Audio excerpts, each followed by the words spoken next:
What's going on, dudes? Jason's back with some Drop Zone on Arcaden, and I'm using the M4A1 with Red Dot Sight and Kick Proficiency, and I believe Sleight of Hand Pro, Quick Draw Pro, and Marksman.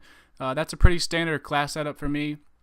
However, that's not the setup that I feel like you should run, and I'll talk more about that in a second, because this was the very first the first time that I ever played this game type, Drop Zone. I believe it was the first day it came out in the playlists.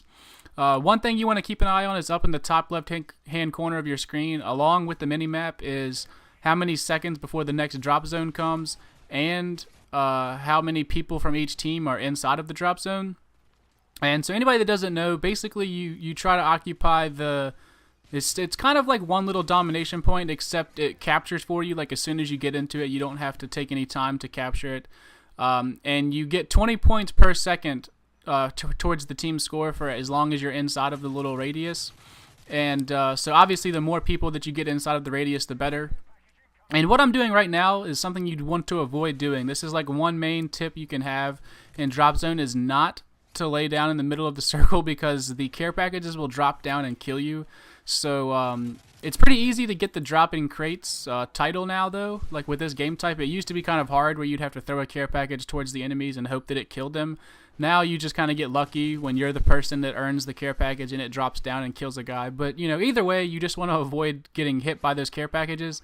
And another thing you want to try to do is try not to capture the last care package that drops, because you just saw right now, like, all of my team was over there collecting those care packages while this team ran over here and occupied the next drop zone. So teams will do that. You know, teams will let the last package drop and let all of you guys go over there and try to capture it, and then they'll run and go capture the next one.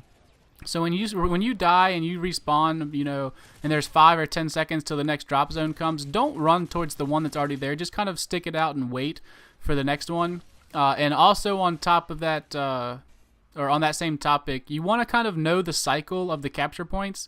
Most of the maps have, or pretty much all of the maps have, like a standard cycle that they go through. They always start at the drop zone always starts at a certain point, and then it just has a cycle that it goes through from there. And once you know that, you're just golden, because if you're running with a team, you can have a few people on one, and when there's 10 or 15 seconds left, a couple guys start running to the next one.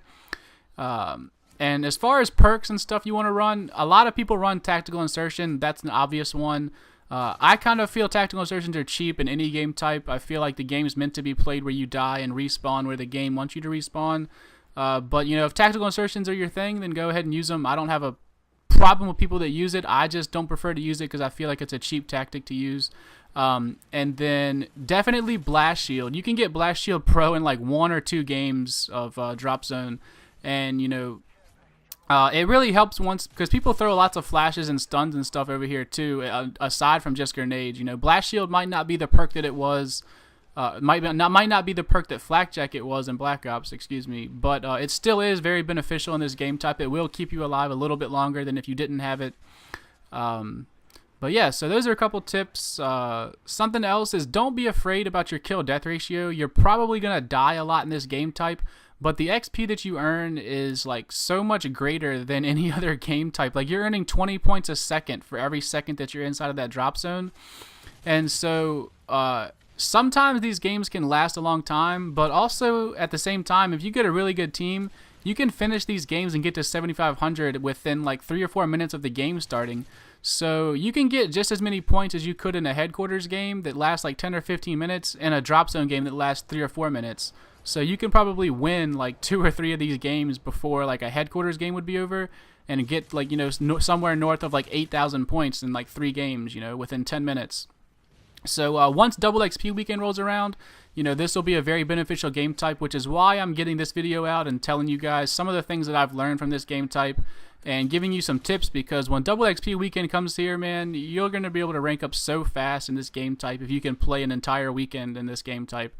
But a lot of people don't want to take the hit on their kill-death ratio, but, you know, me, I don't really care. You know, my kill-death ratio took a hit when I played Kill Confirmed, like, for the first time, man. We just started playing that, and the game type was so awesome, but your kill-death ratio, just, you know, running after tags and stuff will get you killed. I think my kill-death ratio in free-for-all is like 2.1, and my kill-death ratio in Team Deathmatch is like 1.8 or something. but my overall kill death ratio is like under 1.6. So, you know, that can just show you how drop zone and kill confirmed has affected my kill death ratio.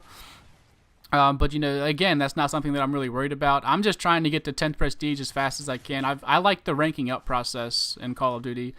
But anyways, back onto drop zone. The whole point this video is supposed to be about.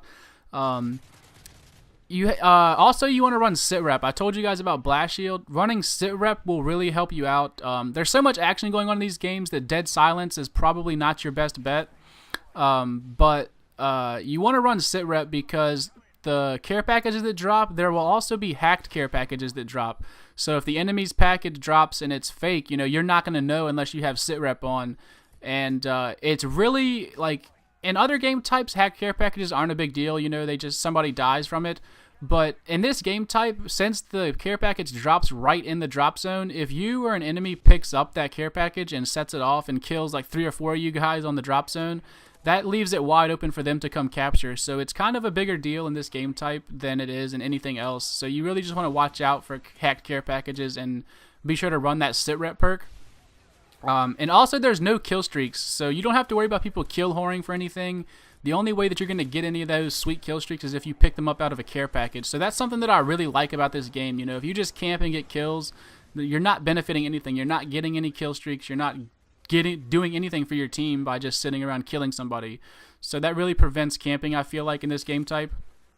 And also, the biggest thing for me is that the care packages, when they drop... all right, I'm going to try to explain this good.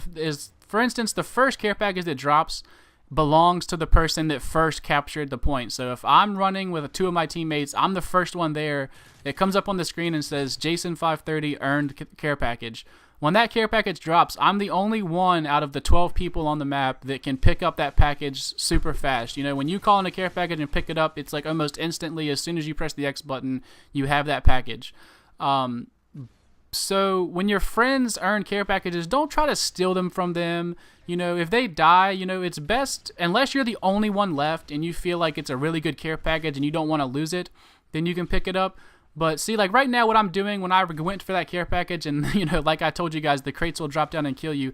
That was stupid. I should have tried to defend that area because the point of the game is to hold these areas, not to pick up the care packages. Too many people get caught up in, you know, getting care packages. So that's just something you want to keep an eye on. You want to communicate who's got what package and which ones are earned by who. So, you know, that's just something to be aware of. But yeah, that's pretty much it, I feel like, as far as some of the main things that I've learned. And some of these things will really help you out, you know, like little things like watching the top left and seeing how much time is left on the drop zone and moving to the next point. And just playing this game enough to know the cycles is really beneficial. Those are some main ones right there. And you can really hold down some areas on some of these maps, man. Like, if you have a full team, like, I don't know, some of the drop zone points don't make sense to me, but I guess they had to pick different spots on each map to, you know, separate them out. But as you can see, the final team score is 7,520 to 6,540, I believe that was. And my final score was 38-14, so again, not the best KD, but I kind of feel like these gameplays are much more fun to watch than, you know, other ones anyways. 38-18, sorry, excuse me, 15 assists. But anyways, I hope you guys enjoyed this gameplay. I hope you've been playing some Drop Zone. You know, maybe you guys are just stuck in your same game modes that you like to play. But there's nothing wrong with that. You know, do what you like. But I've really been enjoying some Drop Zone, and I can't wait for the first Double XP weekend. And I'll talk to you guys later. Y'all have a good day.